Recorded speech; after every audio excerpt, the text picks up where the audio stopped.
में मैंने एक भाषण दिया। मैंने कहा इस देश में जाति जनगणना होनी चाहिए। ताली बजाइए, और जोर से ताली बजाइए। मैं बताता हूं आपको जाति जनगणना क्या है, आज मैं आपको बताना चाहता हूं। सबसे पहले आपसे सवाल पूछता हूं, इस देश में ओबीसी वर्ग के कितने लोग हैं? कोई नहीं बता सकता, कोई नहीं बता सकता। भाइयों और बहनों, इसका कारण है, यह एक साजिश है। आपको आपकी सच्ची जनसंख्या, आपकी सच्ची आबादी नहीं बताना चाहते हैं। भाइयों और बहनों, कम से कम ओबीसी की आबादी इस देश में, पिछड़ों की आबादी इस देश में 50% है। 50%। मतलब अगर आप इस देश में कहीं भी 10 लोगों को खड़ा करो, 5 लोग ओबीसी वर्ग के होंगे। आप अपनी शक्ति समझिए। मैंने सवाल पूछा पार्लियामेंट में नरेंद्र मोदी के सामने। मैंने कहा, नरेंद्र मोदी जी, आप अपने आप को ओबीसी कहते हो, ओबीसी कहकर आप चुनाव जीते, 12,000 करोड़ रुपए के हवाई जहाज में उड़ते हो, हर रोज नया सूट नया कपड़ा पहनते हो। कभी देखा आपने नरेंद्र मोदी को 2 दिन में जहां उन्होंने नया कपड़ा ना पहना हो? हर रोज 2-3 नए कपड़े पहनते हैं। मैंने उनसे कहा, मोदी जी बताइए, इस देश में ओबीसी कितने? नरेंद्र मोदी जी का जवाब आता है, भाइयों और बहनों, इस देश में एक ही जात है, वो है गरीब। सिर्फ गरीब, और कोई जात ही नहीं है। मतलब ना ओबीसी, ना दलित, ना आदिवासी, कोई जात नहीं। मगर आप ओबीसी, नरेंद्र मोदी ओबीसी।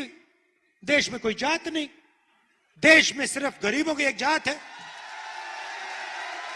अच्छा, जब समय आया, ओबीसी को उसका हक देने का समय आया, नरेंद्र मोदी जी कहते जात ही नहीं है, सिर्फ गरीब है हिंदुस्तान में। अच्छा नरेंद्र मोदी जी, अगर देश में एक ही जात गरीब है तो अमीर की कौन सी जात है? तो नरेंद्र मोदी, जैसे ही मैंने ओबीसी जाति जनगणना की बात उठाई, नरेंद्र मोदी कहते जाति नहीं। अब मैंने ये बात उठाई क्यों, मैं आपको बताता हूं। बात इसलिए उठाई, हिंदुस्तान को भाइयों और बहनों एमएलए और एमपी नहीं चलाते।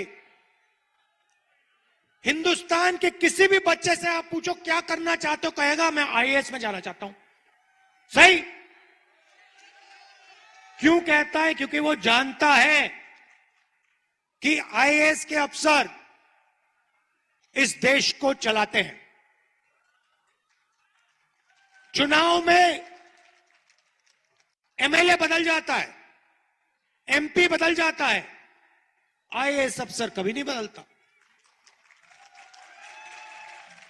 ये हिंदुस्तान की सरकार को 90 अफसर चलाते हैं। मतलब हिंदुस्तान का पूरा धन लाखों करोड़ रुपए का बजट ये 90 लोग बांटते हैं। शिक्षा का मामला हो, स्वास्थ्य का मामला हो, डिफेंस का मामला हो, सड़कों का मामला हो, खाद का मामला हो, सारे के सारे निर्णय, बजट के निर्णय ये 90 लोग लेते हैं। अब सवाल मैंने पूछा पार्लियामेंट में, मोदी जी अगर ओबीसी की सरकार है, अगर दलितों की सरकार है, आदिवासियों की सरकार है, तो 90 में से पिछड़े कितने? 90 अफसरों में से पिछड़े कितने? नरेंद्र मोदी चुप हो गए, सारे बीजेपी के लोग चुप हो गए, सन्नाटा छा गया। क्यों? मैं बताता हूं। क्योंकि 90 में से 3 ओबीसी, 90 में से 3 ओबीसी, आबादी 50% से कम नहीं, 90 में से 3। आपका अपमान हो रहा है, देश को शर्म आनी चाहिए। 50% की हिस्सेदारी नहीं है, 90 अफसर, 3 आप। भाइयों और बहनों, अगर हिंदुस्तान की सरकार 100 रुपए खर्च करती है तो ओबीसी अफसर 5 रुपए का निर्णय लेते हैं। 90 में से 3, 100%, 100 में से 5, 90 में से 3, 100 में से 5, यह है आपकी हिस्सेदारी।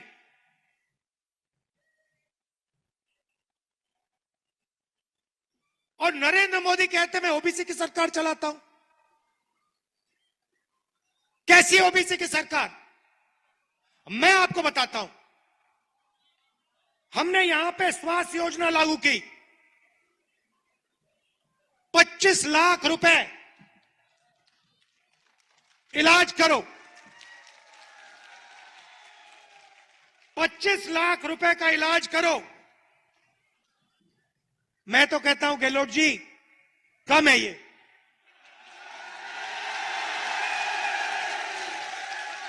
ये कम है।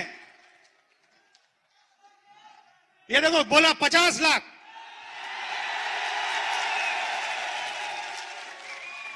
अब 25 लाख में से पैसा किसको जाता है? याद रखिए, अगर अस्पताल में राजस्थान की जनता का इलाज होता है तो 50% ओबीसी का होता है। हमारी योजना, स्वास्थ्य योजना का 50% फायदा सीधा पिछड़ों के जेब में जाता है। हम किसान कर्जा माफ करते हैं, 50% फायदा पिछड़ों को सीधा जाता है। गैस सिलेंडर 500 रुपए का करते हैं, गरीबों का गैस सिलेंडर 500 रुपए का करते हैं, 50% फायदा ओबीसी को जाता है। 3600 इंग्लिश मीडियम स्कूल खोलते हैं, 50% फायदा पिछड़ों को जाता है। एक 309 नए कॉलेजेस खोले, नई यूनिवर्सिटियां खोली, 50% फायदा पिछड़ों को जाता है। यह है पिछड़ों की सरकार। अब सुनिए, मैं आपसे पूछता हूं, जब नरेंद्र मोदी ने अदानी जी को जयपुर का एयरपोर्ट दिया, ओबीसी वर्ग को कितना फायदा हुआ? अदानी की कंपनी में ओबीसी कितने, दलित कितने, आदिवासी कितने? एक भी नहीं है भाइयों और बहनों। नरेंद्र मोदी अदानी की मदद करता है, उसकी कंपनी में आपको एक पिछड़ा, एक दलित, एक आदिवासी नहीं मिलेगा। हम गैस सिलेंडर 500 का देते हैं 50% ओबीसी को। नरेंद्र मोदी जी बीमा योजना लाए, मैंने आंकड़े निकाले। पैसा कौन देता है? जीएसटी से पैसा आप देते हो। कौन देता है? पिछड़े देते हैं, आदिवासी देते हैं, दलित वर्ग देते हैं, गरीब जनरल कास्ट के लोग देते हैं। जीएसटी का पैसा गरीब जनरल कास्ट के लोग, ओबीसी, दलित, आदिवासी, नरेंद्र मोदी जी योजना लाते हैं। एक उदाहरण दे रहा हूं आपको, फसल बीमा योजना। 35,000 करोड़ रुपए आपके जेब से निकाला। 20,000 करोड़ रुपए दिल्ली की सरकार, 10,000 करोड़ रुपए स्टेट की सरकार, 3 या 4,000 करोड़ रुपए किसानों के जेब से बीमा में भरा। ठीक है, आंकड़े याद रखिए। 35,000 करोड़ रुपए नरेंद्र मोदी ने जीएसटी से आपकी जेबों में से निकाला। उसके बाद 16 कंपनियों को नरेंद्र मोदी ने फसल बीमा योजना का पूरा पैसा पकड़ा दिया। उन 16 कंपनियों में आपको ना एक पिछड़ा मिलेगा, ना एक दलित मिलेगा, ना एक आदिवासी मिलेगा। जब तूफान आता है, ओला गिरता है, किसानी में लिखता है कौन सा किसान? ओबीसी किसान, गरीब जनरल कास्ट का किसान, आदिवासी, दलित किसान लिखता है, कहता है मेरे खेत में नुकसान हो गया, ओला गिर गया, मैं बर्बाद हो गया। कंपनी वाले कहते हैं भैया तुम्हें हम 1 रुपया नहीं देने वाले, लो। यह है नरेंद्र मोदी की योजना। LIC का पैसा, ये जानते हो आप, सब कुछ जानते हो। नरेंद्र मोदी की गारंटी, अदानी जी की सरकार बनेगी और चलेगी। हमारी गारंटी किसान, मजदूर, पिछड़ों, दलितों, आदिवासियों की सरकार चलेगी, छोटे दुकानदारों की सरकार चलेगी। तो गारंटी की बात कर रहे हैं तो मैं बताऊं 7 गारंटी क्या है। अब देखिए, राजस्थान के हर घर में एक महिला को 10,000 रुपए हर साल बैंक अकाउंट में हम डाल देंगे। याद रखिए, 50% परिवार पिछड़ों के हैं। इसका 50% पैसा पिछड़ों के जेब में जा रहा है। नरेंद्र मोदी जी इसी पैसे को अदानी जी के जेब में डाल देंगे। गैस सिलेंडर गरीबों के लिए 500 रुपए का हो जाएगा। 15 लाख रुपए बीमा का पैसा राजस्थान की जनता को मिलेगा, नेचुरल कैलामिटी होगी तो। अच्छा, आखिरी बात और शायद जरूरी बात, जहां भी बीजेपी के नेता जाते हैं नफरत तो फैलाते हैं। एक जात को दूसरी जात से लड़ा देंगे, धर्म को दूसरे धर्म से लड़ा देंगे। इलाज कांग्रेस पार्टी करती है, उनके नफरत के बाजार में मोहब्बत की दुकान खोल देते हैं हम जाके। देश को मजबूत करते हैं, सबको एक साथ लाते हैं। बीजेपी के किसी नेता से पूछो और वो आपको बताएंगे, देखिए हिंदुस्तान के गरीब लोगों को हिंदी सीखनी चाहिए, अंग्रेजी नहीं सीखनी चाहिए। अंग्रेजी मत सीखिए, हिंदी सीखिए।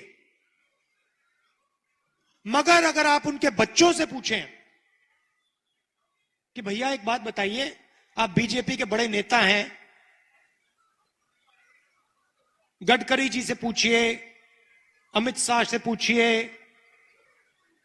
रमन सिंह से पूछिए कि भैया आप हमें तो कह रहे हो कि हमें अंग्रेजी नहीं बोलनी चाहिए, नहीं सीखनी चाहिए, आपके बेटे इंग्लिश मीडियम में पढ़ते हैं, हिंदी मीडियम में, सारे के सारे जवाब देंगे हमारे बच्चे तो इंग्लिश मीडियम में पढ़ते हैं। मतलब बीजेपी के नेता अंग्रेजी पढ़े, उनके बच्चे अंग्रेजी पढ़े, मगर हिंदुस्तान के गरीब किसान, मजदूर, छोटे दुकानदार, दलित, आदिवासी, पिछड़े अंग्रेजी ना पढ़े। क्यों? क्योंकि वो चाहते हैं कि सबसे अच्छी नौकरियां, जिसमें सबसे ज्यादा सैलरी मिलती है, करोड़ों रुपए की सैलरी मिलती है, कॉल सेंटर, कंप्यूटर वाली कंपनीज में, इंटरनेट वाली कंपनीज में गरीब लोगों के बेटे ना घुस जाएं। फायदा हो तो सिर्फ चुने हुए 5-10% लोगों को, और जो गरीब किसान है उसका बेटा सपना ना देख पाए। मैं कहता हूं, गरीब से गरीब परिवार का बच्चा, बेटी, बेटा बड़े से बड़ा सपना देखें। अगर उन्हें अमेरिका जाकर कंपनी खोलनी हो तो वो अमेरिका जाकर कंपनी खोलें। सबको एक जैसा हक मिलना चाहिए। इसीलिए हमने यहां पे अंग्रेजी स्कूल का जाल खोल दिया है और हमने निर्णय लिया है कि राजस्थान के सब बच्चों को इंग्लिश मीडियम स्कूल में हम पढ़ा के छोड़ेंगे। आखिरी बात भाइयों और बहनों, ओल्ड पेंशन स्कीम की। यहां पे हमारे बहुत गवर्नमेंट एम्प्लॉइज हैं, आपके चेहरे दिख रहे हैं। आप याद रखिए, बीजेपी ने आपके जेब में से पेंशन का पैसा चोरी करने की कोशिश की। उन्होंने आपके जेब से पेंशन का पैसा चोरी करके अदानी जी को देने की कोशिश की। हमने आपको आपका पुराना ओल्ड पेंशन स्कीम दे दिया और हम उसको कानून में बदलने जा रहे हैं। भाइयों और बहनों, आखिरी बात, पिछला चुनाव जीतने के बाद मैंने गहलोत जी को साफ कह दिया कि गहलोत जी, आप एक काम करना, कांग्रेस पार्टी की सरकार है, आप एक बात मत भूलिए, जितना पैसा राजस्थान की बीजेपी की सरकार ने बड़े बड़े अरबपतियों को, कॉन्ट्रैक्टर्स को दिया था, 5 साल में जितना पैसा उन्होंने सबसे बड़े कॉन्ट्रैक्टर्स को और अरबपतियों को दिया, उतना ही पैसा कांग्रेस पार्टी की सरकार को 5 साल के अंदर राजस्थान के गरीब, किसान, मजदूर, दलित और पिछड़ों को पहुंचा देना चाहिए। और भाइयों और बहनों, ये शुरुआत है। मैं आपको बता रहा हूं, आप याद रखिए, कांग्रेस पार्टी राजस्थान में जाति जनगणना, कास्ट सेंसस का सर्वे करेगी और देश में हमारी सरकार आएगी तो मैं आपको गारंटी करके कह रहा हूं, और मैं झूठे वायदे नहीं करता हूं, मैं 15 लाख की बात नहीं करता हूं, मेरी आंखें देख लो, मैं आपको कह रहा हूं, जैसे ही हिंदुस्तान में कांग्रेस पार्टी की सरकार आएगी, हम जाति जनगणना उस दिन शुरू कर देंगे और पिछड़ों की जितनी आबादी है उतना हक हम हिंदुस्तान की रीढ़ की हड्डी, हिंदुस्तान के पिछड़ों के हवाले कर देंगे। धन्यवाद। जय हिंद।